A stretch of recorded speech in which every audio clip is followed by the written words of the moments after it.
La batalla había sido violenta y continuada, todos los sentidos lo confirmaban. El sabor mismo del combate estaba en el aire. Ahora todo había acabado, solo quedaba socorrer a los heridos y enterrar a los muertos, asearlo un poco, como dijo el bromista de un pelotón de enterramiento. Hacía falta una buena cantidad de aseo. Hasta donde alcanzaba la vista, entre los bosques y bajo los árboles astillados, se extendían restos de hombres y caballos. Por entre ellos se movían los camilleros recogiendo y llevándose a los pocos que mostraban señales de vida. La mayoría de los heridos habían muerto por abandono mientras se discutía su derecho a ser asistidos. Las reglas del ejército establecen que los heridos deben esperar, la mejor manera de atenderlos es ganar la batalla. Hay que reconocer que la victoria es una importante ventaja para un hombre que necesita cuidados, pero muchos no viven lo bastante para sacarle provecho. Los muertos se recogieron en grupos de 12 a 20 y se situaron uno junto a otro en hileras, mientras se cavaban las fosas que iban a recibirlos. Algunos, encontrados a demasiada distancia de los puntos de recogida, se enterraban allí donde yacían. No se hacían muchos intentos de identificarlos, pero en la mayoría de los casos, como los pelotones de enterramiento estaban destacados para rasurar el mismo terreno que habían ayudado a sembrar, los nombres de los victoriosos muertos se conocían y se relacionaban en la lista. Los caídos enemigos tenían que contentarse con cifras, pero de estos tuvieron bastantes, muchos fueron contados varias veces y el recuento total, como se señaló más adelante en el informe oficial del comandante victorioso, semejaba más una esperanza que un resultado. A poca distancia del lugar donde uno de los pelotones de enterramiento había establecido su vivaque de la muerte, un hombre con el uniforme de oficial del ejército federal se apoyaba, de pie, contra un árbol. De los pies a la barbilla, su actitud revelaba un cansancio agotador, pero volvía la cabeza de un lado a otro con inquietud. Al parecer, su mente no descansaba. Quizá dudaba sobre qué dirección tomar, seguramente no permanecería mucho más donde se encontraba, pues ya los rayos horizontales del sol poniente se esparcían,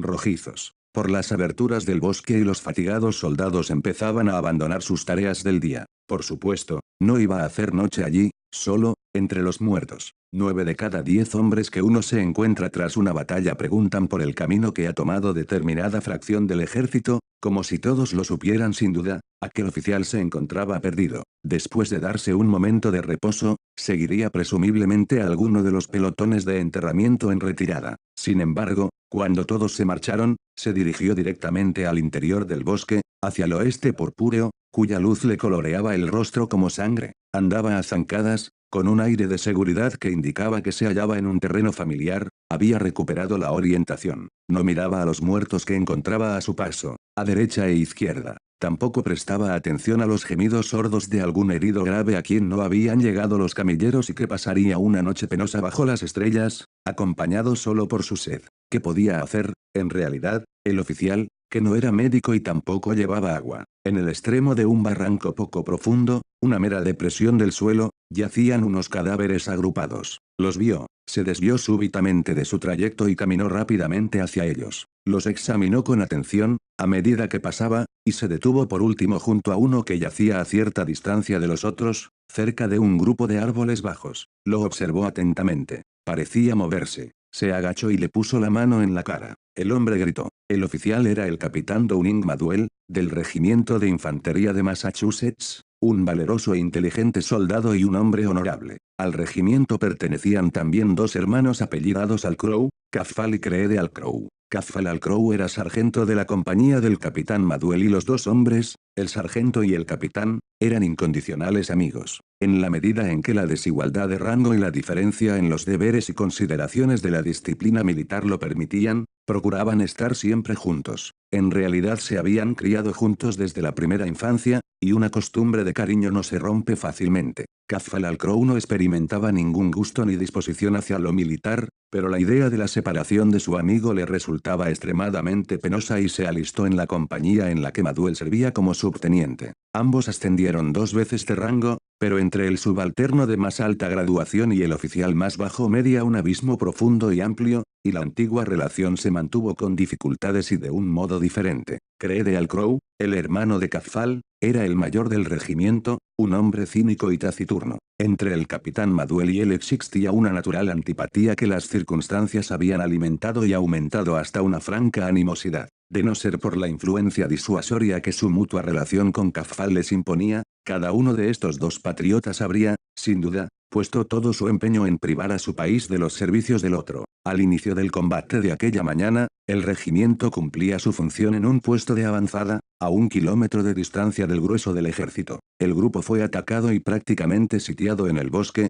pero se mantuvo tenazmente en sus posiciones. Durante una tregua de la lucha, el mayor Alcrow se acercó al capitán Maduel. Tras intercambiar el saludo reglamentario, el mayor dijo: «Capitán, el coronel ordena que conduzca usted a su compañía hasta la cabeza de ese barranco y mantenga allí su posición hasta nueva orden. No hace falta que le informe del peligro que implica esta maniobra, pero si lo desea, supongo que puede usted delegar el mando de su compañía en su teniente. No he recibido ninguna orden que autorice esa sustitución, es una mera sugerencia mía de carácter no oficial». Ante este mortal insulto, el capitán Maduel replicó con frialdad: «Señor, lo invito a acompañarnos en la maniobra. Un oficial a caballo constituiría un excelente blanco, y desde hace largo tiempo mantengo la opinión de que sería una gran ventaja que se hallara usted muerto». El arte de la réplica se cultivaba en los círculos militares ya en la temprana fecha de 1862. Media hora más tarde, la compañía del capitán Maduel fue expulsada de su posición en la cabeza del barranco,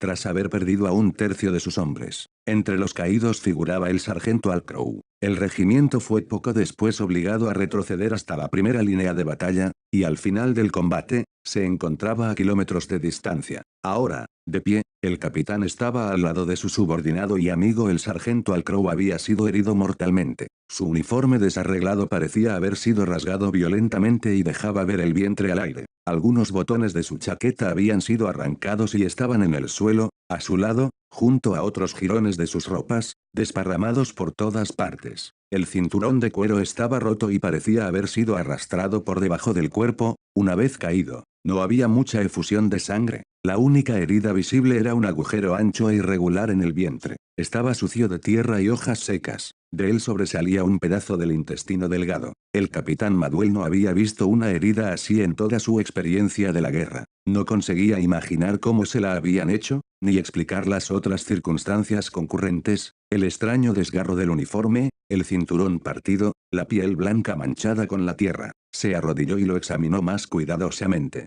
Cuando se incorporó, volvió los ojos en diferentes direcciones como si buscara un enemigo. A 50 metros, en la cima de una colina baja cubierta por unos pocos árboles, observó varias formas oscuras moviéndose entre los cadáveres. Era una piara de cerdos salvajes. Uno estaba de espaldas, con el lomo muy alzado. Tenía las patas delanteras sobre un cuerpo humano y la cabeza, inclinada, era invisible. El borde cerdoso del espinazo se recortaba negro sobre el poniente rojo. El capitán Maduel apartó los ojos y los fijó nuevamente sobre la cosa que antes había sido su amigo. El hombre que había padecido aquellas monstruosas mutilaciones se encontraba vivo. A intervalos movía las piernas, gemía en cada respiración, miraba fijamente, sin expresión, el rostro de su amigo, y gritaba si éste lo tocaba. En su tremenda agonía había arañado el suelo sobre el que yacía y entre los puños apretados tenía hojas, ramas y tierra. No podía articular el habla, y resultaba imposible saber si era sensible a otra cosa excepto su dolor. La expresión de su rostro era una súplica, la de sus ojos, un profundo ruego.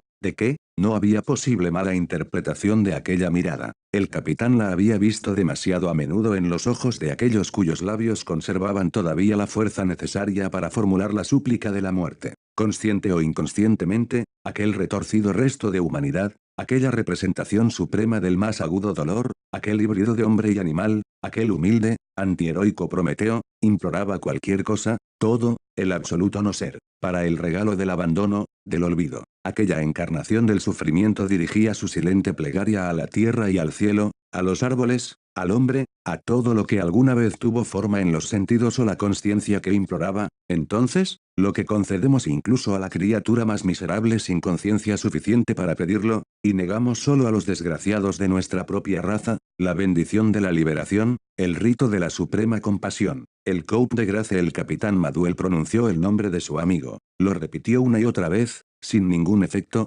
hasta que la emoción le bloqueó el habla. Las lágrimas le cegaron y salpicaron el lívido rostro situado bajo el suyo. No veía nada más que una silueta desdibujada y móvil, pero los gemidos eran cada vez más nítidos y a intervalos más breves los interrumpían agudos gritos. Se dio la vuelta, se golpeó la frente con el puño y se alejó a grandes pasos. Los cerdos lo vieron, alzaron sus hocicos enrojecidos, lo miraron un instante con desconfianza y con un malhumorado gruñido colectivo echaron a correr y desaparecieron. Un caballo con una pata delantera astillada por un obús levantó la cabeza del suelo y relinchó lastimosamente. Maduel avanzó unos pasos, sacó su revólver y disparó entre los dos ojos al pobre animal. Observó con interés su lucha con la muerte, que contrariamente a lo que había supuesto, fue violenta y prolongada, pero al final cayó inmóvil. Los tensos músculos de los belfos, que habían descubierto los dientes en un horrible rictus, se relajaron, el definido y nítido perfil adquirió una expresión de profunda paz y reposo. Hacia el oeste, sobre la distante colina de escasa arboleda, la franja de fuego del crepúsculo se consumía ya casi a sí misma.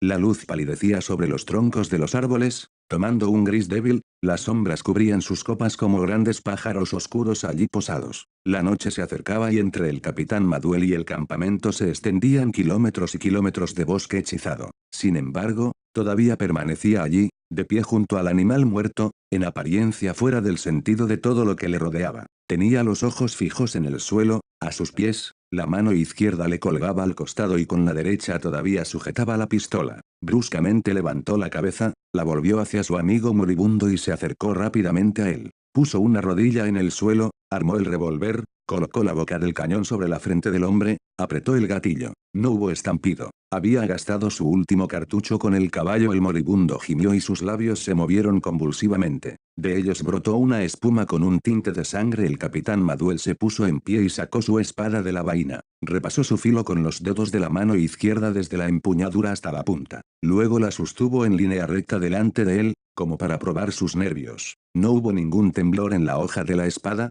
reflejaba un rayo de luz desolada, firme y certero. Se inclinó y arrancó con la mano izquierda la camisa del agonizante. Se levantó y colocó la punta de la espada exactamente sobre su corazón. Esta vez no apartó los ojos. Agarró la empuñadura de la espada con las dos manos y la empujó hacia adentro con toda su fuerza y todo su peso. La hoja se hundió en el cuerpo del hombre y después en la tierra a través de su cuerpo. El capitán Maduel estuvo a punto de caer hacia adelante, sobre el propio trabajo que acababa de hacer. El moribundo alzó las rodillas, se llevó el brazo al pecho y aferró el acero tan fuertemente que le blanquearon los nudillos de la mano. La herida se ensanchó por el violento pero inútil esfuerzo de arrancar la espada y un riachuelo de sangre brotó y corrió sinuosamente, deslizándose sobre las ropas desordenadas. En aquel momento, 3 hombres avanzaron en silencio desde detrás del grupo de árboles bajos que habían ocultado su llegada. 2 eran enfermeros y llevaban una camilla. El tercero era el mayor Cree de Alcrow.